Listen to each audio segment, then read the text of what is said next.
All right, boys, we're gonna rub him out. I don't think we should do that. Be quiet. Okay. Hey, I'm talking to myself. No, we're not. Shut up. Shoot him. Okay.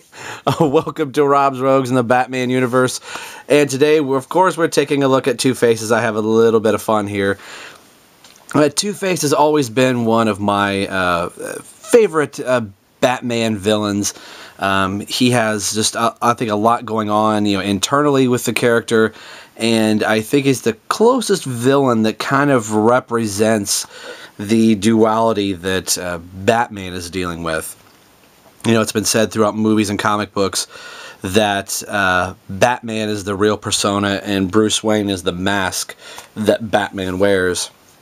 And I think that's Two-Face is a villain that Batman could kind of identify with more than most of his rogues galleries, in the fact that Two-Face let his split personality and his duality overtake him, by a tragedy, and just the things that Two-Face was involved in as a district attorney eventually caught up with him. And through the animated series, you can kind of see that in two classic episodes of Two-Face. Part 1 and Part 2 are just really good episodes that show the creation from Big Bad Harv into Two-Face.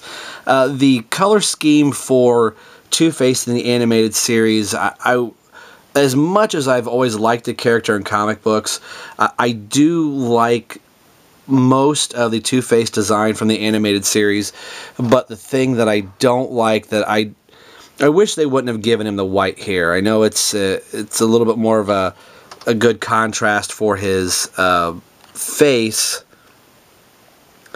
with the blue side, that the white is supposed to be on the white side, but I think they could have left it black, or changed it maybe a brown or something. The white hair always looked kind of weird to me in the animated series, but seeing it from the back, and it was supposed to be light and dark and everything's reversed, so that was just always one thing, is having the white hair on the animated series. But that is kind of, you can overlook that for the most part, because they usually wrote Two-Face very, very well in the animated series. So as we've been kind of looking at him here, again, he is I believe he's a 1993 figure, if I remember that right. Yeah, he's about midway in through 1993. He wasn't initially part of the first set of villains that came out. He was close to, those first 4 that were released. And ironically, Two-Face was, I had picked him up, I think, actually before I bought the Riddler. For whatever reason, when I had gone to Walmart that day, all the Riddlers were gone, but Two-Face happened to be out, so I had picked him up before the Riddler. So we'll take a look at his accessory here real quick, and it's kind of a neat little accessory. Now, some of these accessories are, rather large and big. We'll back the camera out here just a little bit. That they are kind of oversized, but this one kind of sort of works.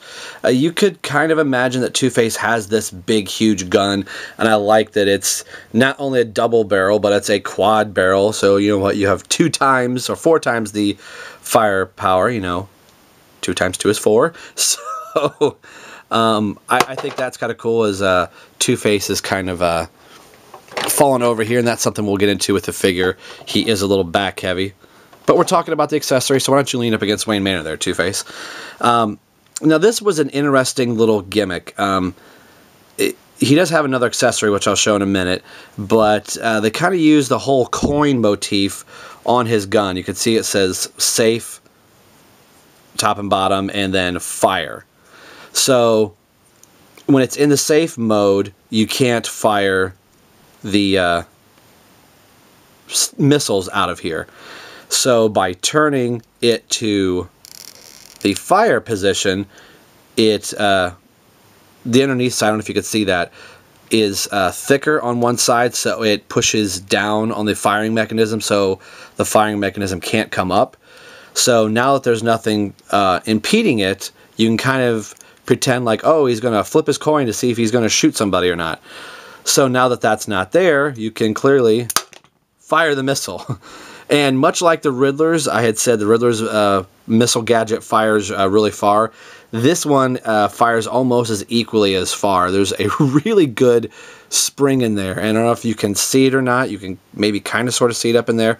But it is a big, thick spring. There you go.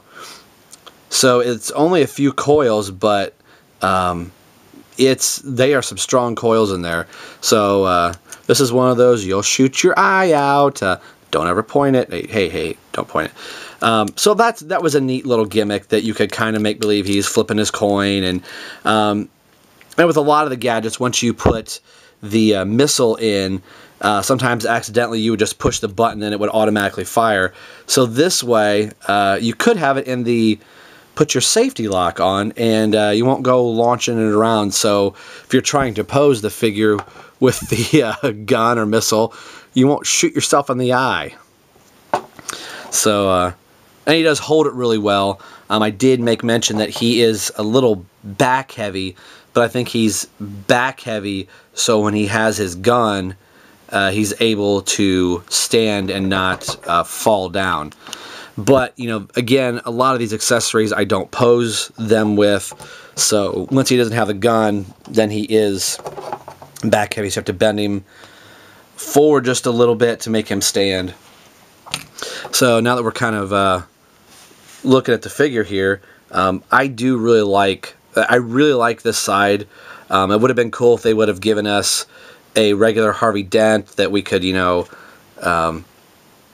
have one to kind of play with, say, oh, here he is before he becomes Two-Face. But I think this side of the face is just really good.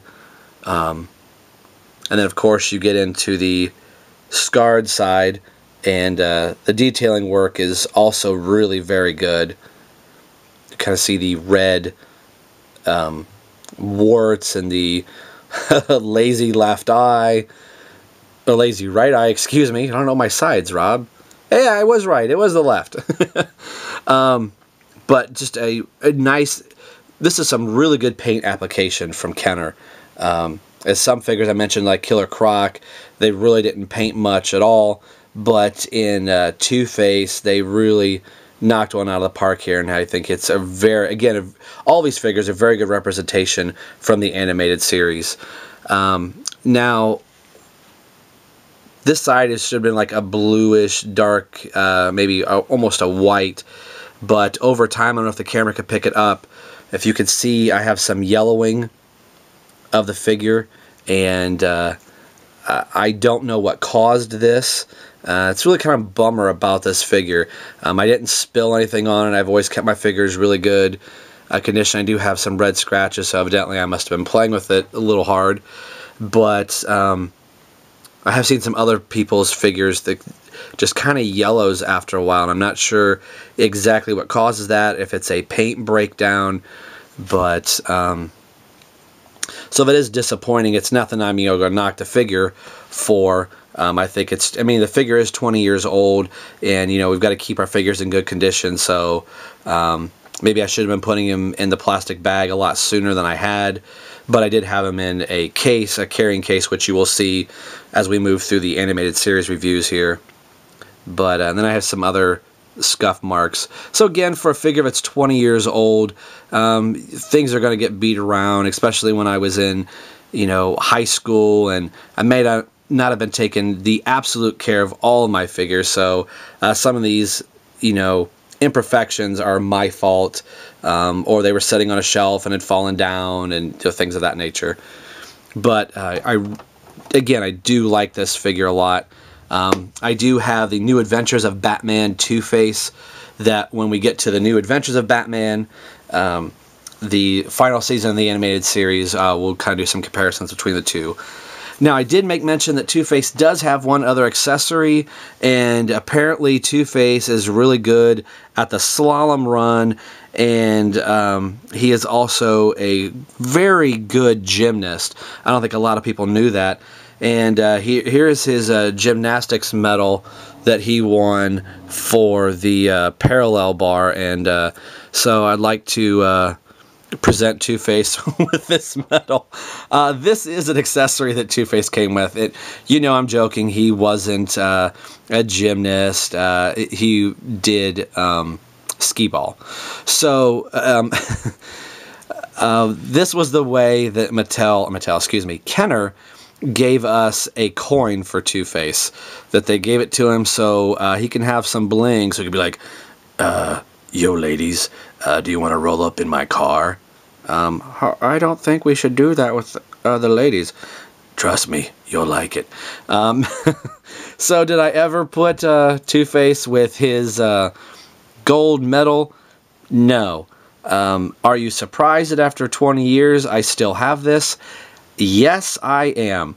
The animated series case that I kept a lot of my figures in, I put it in there and had completely forgot about it. It had fallen in through the cracks. So when I started going through the case, if I had not dumped the case off the table and all the figures, you know, fell out, I would not have found this thing. I thought I had lost it. So I can't find the big yellow glider for Robin, but I can find this little teeny tiny chain and medallion coin. So it's kind of funny, kind of cheesy, but it's also, I have actually used this for my Star Wars action figures and given it to Princess Leia, like she's presenting Luke Skywalker and Han Solo with their medallions at the end of A New Hope. Star Wars reference. So, yeah, Two-Face's coin has gotten a lot of use in the Star Wars action figures that I would pose every now and then. So, a nice little gimmick. You know, Two-Face doesn't even really hold this coin medallion at all. Sometimes I gave it to Catwoman like she has a necklace or something like that. Could look like a pocket watch. This thing always just cracked me up, and he was posed in the box with it on, and I remember thinking, what am I gonna do with this little gold coin on a chain? Brother's got some bling, so I guess maybe my Night Star Batman that's in gold, maybe he could use this. So we'll set the coin down here. So today we've been taking a look at Two-Face from Batman the Animated Series, brought to you by the good people of Kenner. A really cool figure. Again, I think all of the villains and, you know, all the heroes and figures in general basically have been really, really good from the animated series line, especially when they're in their standard outfits and things like that. So hopefully you've enjoyed this. I know I've kind of missed a few days here with the animated series, being sick, and a couple other videos and things have happened. So I'm going to get back on track next week where you'll have an animated series video every day, so hopefully it won't take us quite as long to go through all this. So thanks for your guys' support and liking these videos and watching the animated series. Hopefully you guys are having as much fun as I am revisiting a lot of these animated series figures. We are just over the halfway point, and there's still a lot of figures left to go, so I'm already at 13 minutes on this figure review, and I thought maybe this might be a little bit longer since I've kind of let you guys down and haven't done a lot of animated series videos in a while. So that's going to wrap it up for Two-Face from Batman the Animated Series, a 1993 figure from Kenner. And as always, this is Rob for Rob's Rogues and Batman Universe, and we will see you guys next time.